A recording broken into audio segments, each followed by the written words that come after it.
चलिए अब अपने आते हैं एग्रीकल्चर इनकम पे और एग्जम्प्ट इनकम पे। एग्जम्प्ट इनकम सेक्शन 10 में होता है और 10(1) पहला इनकम ही क्या होता है, agri income in India exempt होता है। वैसे एग्री इनकम को अपने इंडिपेंडेंटली भी देखें। इस चैप्टर में सबसे पहले आपको ये जानना होता है कि कौन सी इनकम को अपने एग्री इनकम बोलेंगे। तो 3 टाइप के इनकम को ब्रॉडली क्या बोला जाता है, एग्री इनकम। सबसे पहला ऐसा इनकम जो एग्रीकल्चरल लैंड के थ्रू कमाया गया हो। बोलिएगा हम एग्रीकल्चरल लैंड रेंट पे दे देते हैं, लीज पे दे देते हैं। ऑब्वियसली हम जो भी बात कर रहे हैं इन इंडिया वाला बात कर रहे हैं। हम लोग पहले ही बोल दिया एग्रीकल्चर इनकम इन इंडिया ही क्या होता है, एग्जाम। तो अगर आपका एग्रीकल्चरल लैंड है और उसको आप लीज वगैरह पे रेंट वगैरह पे दे देते हैं तो इसको क्या बोलेंगे हम लोग, एग्री इनकम, प्रोवाइडेड यूज भी किस लिए हो रहा हो, एग्रीकल्चर के लिए। बोलिएगा एग्रीकल्चरल लैंड है, मूवी शूटिंग के लिए दिए रेंट पे, क्या उसको एग्री इनकम बोलते हैं आप, नहीं। तो फॉर एग्रीकल्चरल ऑपरेशंस होगा तो उसको अपने क्या बोलते हैं, एग्री इनकम। इसके अलावा जो प्लेन एग्रीकल्चरल ऑपरेशंस से कमाए आप, फसल अपने बोले ग्रो किए, एग्रीकल्चरल प्रोड्यूस को बेचकर कमाए, सीडलिंग सैपलिंग्स, ये सब क्या आपका एग्री इनकम है।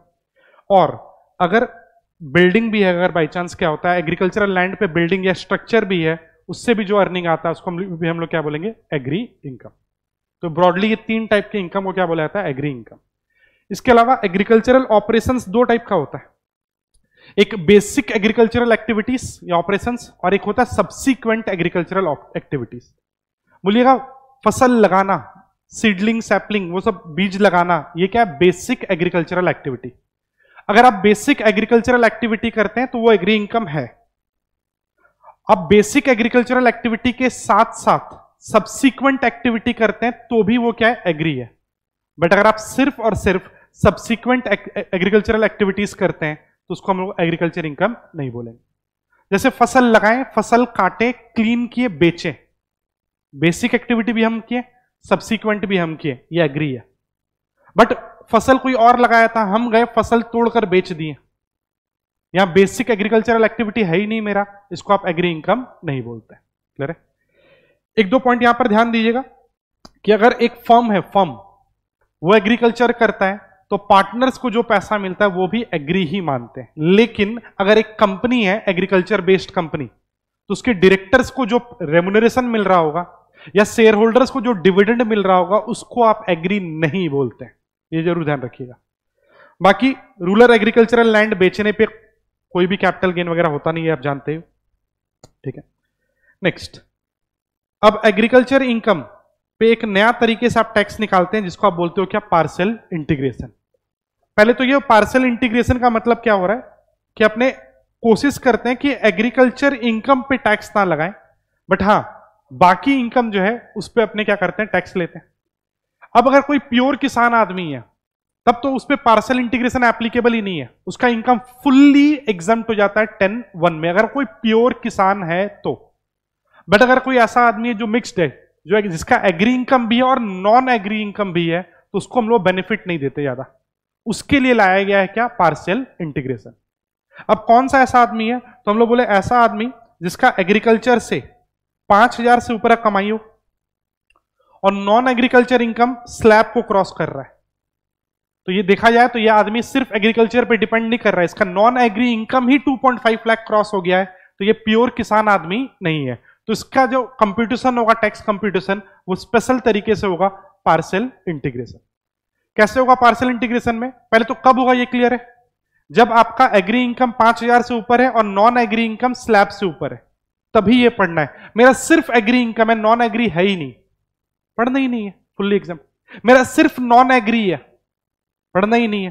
किसके लिए पढ़ना है, जिसका एग्री और नॉन एग्री दोनों इनकम है, और एग्री 5,000 से ऊपर, नॉन एग्री 2.5 लाख से ऊपर। अब कैसे पार्शियल इंटीग्रेट करते हैं आप, तो सबसे स्टेप 1 बोलते हैं आप भूल जाओ एग्जम्पशन। ये आदमी जो भी कमाया, एग्री नॉन एग्री जो भी कमा रहा है, एग्जम्पशन भूल भाल के आप टोटल इनकम पे टैक्स निकाल दो, agri as well as non agri दोनों पे टैक्स निकाल दो। बट दोनों पे निकालना तो गलत है, क्योंकि एग्री क्या होता है, एग्जम्प्ट। तो पहला स्टेप में तो हम लोग बोले नहीं, आंख बंद करके आप पूरा टैक्स निकाल दो, निकाल लिए। फिर स्टेप 2 में उस अमाउंट पे टैक्स निकालो जिस पे टैक्स लगना ही नहीं चाहिए। किस पे नहीं लगना चाहिए, स्लैब पे नहीं लगना चाहिए 2.5 लाख पे, और एग्री पोर्शन पे नहीं लगना चाहिए। अब हम स्टेप 1 में क्या किए, हम लोग कुछ भी नहीं देखे, हम लोग सब कुछ टैक्सेबल है सोच लो, उस पर टैक्स निकाल लिए। स्टेप 2 में जिस पे टैक्स नहीं लगना था उस पे टैक्स लगाए, और जब माइनस कर देंगे तो यह आ जाएगा आपका टैक्सेबल पोर्शन। तो स्टेप 1 एग्री नॉन एग्री दोनों पे, step 2 agri plus exempt income पे टैक्स, माइनस कर देंगे तो ये तरीका हो गया पार्शियल इंटीग्रेशन का। बाकी जो सेस वगैरह है, सरचार्ज है, जो आप ऐड करते हैं वो एज इट इज एप्लीकेबल। ये था पार्शियल इंटीग्रेशन। इसके बाद एक कॉन्सेप्ट होता है डिसइंटीग्रेशन का। डिसइंटीग्रेशन का मतलब क्या होता है, तोड़ना। तोड़ना मतलब क्या है, अगर आपका कंपोजिट बिजनेस है, कंपोजिट बिजनेस का मतलब होता है ऐसा बिजनेस जो एग्री नॉन एग्री दोनों है, जिसमें आपका एग्री एक्टिविटी भी है और बिजनेस एक्टिविटी भी है। अब एग्री प्लस बिजनेस, तो एग्री पोर्शन पे टैक्स नहीं लेना चाहिए, बट बिजनेस पोर्शन पे तो टैक्स लेना है। तो कैसे डिवाइड करें, तो उसके लिए गवर्नमेंट कुछ कुछ प्रोडक्ट्स के लिए परसेंटेज बता दिया है और कुछ कुछ के लिए फॉर्मूला कुछ नहीं, कॉमन सेंस था। अब मान के चलो एक आदमी है, वो टी लीव्स ग्रो करता है, ठीक है, उसका टी गार्डन है, खुद चाय का बगान है उसका, टी लीव्स ग्रो किया और खुद ही चाय पत्ती बना के बेचता है। टी लीव्स ग्रो करना एग्री दिख रहा था, चाय पत्ती बनाकर बेचना नॉन एग्री दिख रहा है।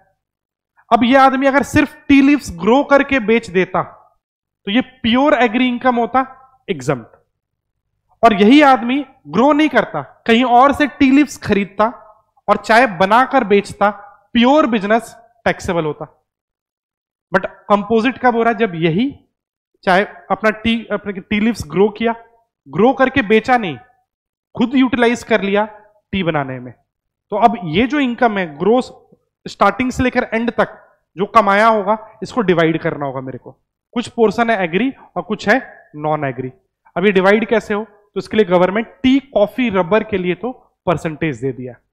गवर्नमेंट बोला टी बिजनेस वाले केस में हम एग्री पार्ट मान लेते हैं 60%, या फिर आप बिजनेस पार्ट बोल लो 40%, ठीक है। तो अगर बाई चांस हम खुद ही टी लीव्स ग्रो करके बेचते हैं तो जो भी कमाएंगे उसका 40% क्या बोला जाएगा, पीजीपी इनकम है। तो बाकी 60 क्या हो गया, एग्री, एग्जम्प्ट। नेक्स्ट, कॉफी में भी अगर कॉफी आपका प्रोसेस्ड है, कंप्लीट फॉर्म में है तो सेम परसेंट, टी टाइप कितना 40, कंप्लीट फॉर्म मतलब ग्रो किए, क्योर किए, रोस्ट किए, ग्राउंडिंग किए, अब चिकोरी वो जो एसेंस होता है उसमें मिलाए हैं नहीं मिलाए उससे कोई फर्क नहीं है, लिखा हुआ था। तो कॉफी और टी में कंप्लीट स्टेज तक है तो 40% क्या माना जाता है, बिजनेस। बट अगर कॉफी कंप्लीट स्टेज में नहीं है, सिर्फ ग्रोन और क्योर है, तो बिजनेस पार्ट कम है, तो 40 से कम 25, और रबर के लिए 35%। तो ये परसेंटेज आपका क्या माना जाता है, बिजनेस इनकम है। तो टोटल को डिवाइड कर लीजिएगा, business income taxable, agri income exempt. But tea, coffee, rubber के लिए तो आप परसेंटेज बता दिए। अगर हम शुगर केन ग्रो करते हैं और खुद ही शुगर बना के बेचते हैं तब क्या करें, तो यहां पर गवर्नमेंट फॉर्मूला लगाया था, ये फॉर्मूला नहीं, कॉमन सेंस है। मान के चलो हम क्या करते हैं, यहां पर शुगर केन ग्रो किए, तो गवर्नमेंट बोलता है और इसी को हम मान के चलो शुगर बनाने में यूज कर दिए। गवर्नमेंट बोलता है सोचो कि अगर बाई चांस यही शुगर केन को आप यूज ना करके बेचे होते तो क्या होता। अब शुगर केन का कॉस्ट लगाया ग्रो करने का 10 लाख, और मान लो ये शुगर केन को अगर हम खुद यूज ना करके बेचते तो पता करो कितने में बिकता, मतलब मार्केट वैल्यू। अब मान लो शुगर केन का मार्केट वैल्यू है 12 लाख का, तो गवर्नमेंट बोला एक तरह से आप 10 लाख खर्चा किए और अगर बेचे होते तो 12 लाख कमाते शुगर केन से, तो ये 2 लाख क्या हो गया आपका, एग्री। और ऑन द अदर हैंड अगर बाई चांस आप खुद का शुगर केन नहीं यूज किए होते, कहीं और से खरीद के लाते, तो मार्केट वैल्यू में लाते, कितने में लाते, 12 लाख में, और फिर कुछ मैन्युफैक्चरिंग कॉस्ट लगाते, मान लो 2 लाख, और ये सब करने के बाद शुगर बेचते हैं आप 20 लाख में, तो हम लोग बोलते हैं कि बिजनेस से 20 लाख आता, बिजनेस के रॉ मटेरियल का 12 लाख लगता, बिजनेस का मैन्युफैक्चरिंग कॉस्ट कितना है 2, तो 6 लाख जो बचा, ये क्या है आपका बिजनेस इनकम। यही फॉर्मूला नहीं है, ये कॉमन सेंस है, इस तरीके से करिएगा इसको, क्लियर है। चलिए इसके बाद एग्जम्प्ट इनकम में और बात कर लें तो सेक्शन 10 होता है आपका एग्जम्प्ट इनकम। 10(1) अपने बात कर लिया, एग्रीकल्चर इनकम इन इंडिया क्या होता है, एग्जाम। 10(2) ये आप पढ़े हुए हैं ऑलरेडी। एचयूएफ का अगर कोई इनकम है तो उसके ऊपर में टैक्स कौन देता है, एचयूएफ। और जब एचयूएफ उस पर टैक्स दे ही दिया है तो हम लोग मेंबर से वापस से टैक्स नहीं लेते। Same concept 10(2)A, most important, याद रखिएगा नंबर वाइज। अगर कोई फर्म का प्रॉफिट है तो फर्म के प्रॉफिट पे कौन टैक्स देगा, फर्म देगा। तो उस प्रॉफिट पे, प्रॉफिट के शेयर पे पार्टनर से वापस से हम लोग टैक्स नहीं लेते हैं। 10(2)A में एग्जाम्प्ट था, पीजीपी चैप्टर में भी बात हुआ है। नेक्स्ट, इसके बाद 10(4) अगेन इंपॉर्टेंट है, जो रेड मार्क्ड है वो तो इंपॉर्टेंट है ही। एनआरई एक्सटर्नल अकाउंट में जो आपका इंटरेस्ट आता है उस पर हम लोग टैक्स नहीं लेते।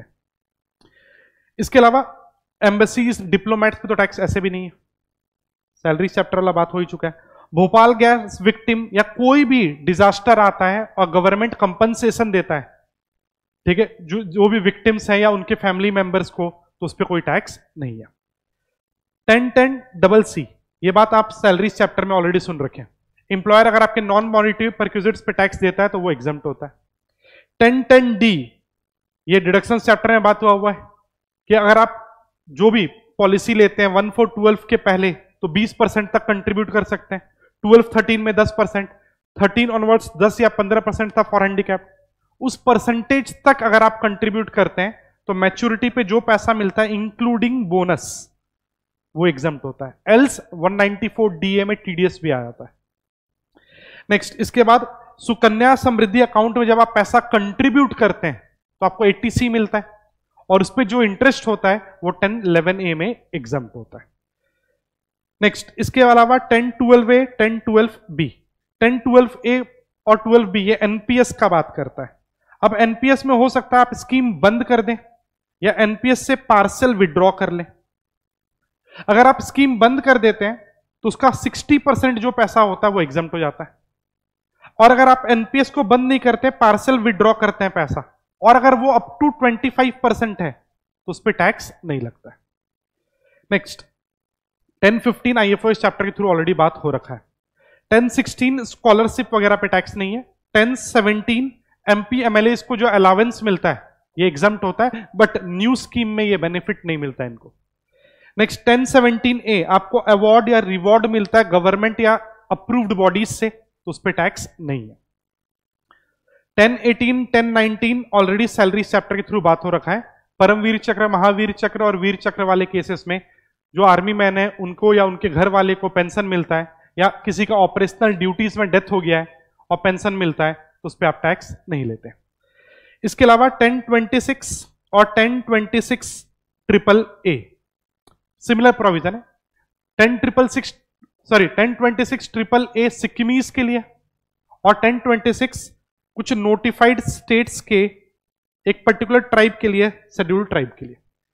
गवर्नमेंट बोलता है कि अगर आप मान के चलो 10(26)AAA पहले बात कर लेते हैं, कोई सिक्किमीज पर्सन है, सिक्किम से कुछ भी कमाए और इंडिया में कहीं से भी डिविडेंड या इंटरेस्ट कमाए तो सिक्किमीज पर्सन पे टैक्स नहीं है।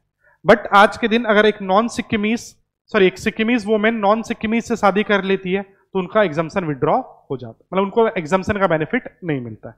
इसके अलावा अगर आप नॉर्थ ईस्ट के मणिपुर, त्रिपुरा, अरुणाचल प्रदेश, मिजोरम, नागालैंड और लद्दाख रीजन में कोई शेड्यूल्ड ट्राइब को बिलोंग करता हुआ पर्सन है और वो वहां से कुछ भी कमाए और अगेन डिविडेंड और इंटरेस्ट कहीं से भी कमाए तो अगेन इस पे भी कोई टैक्स नहीं है।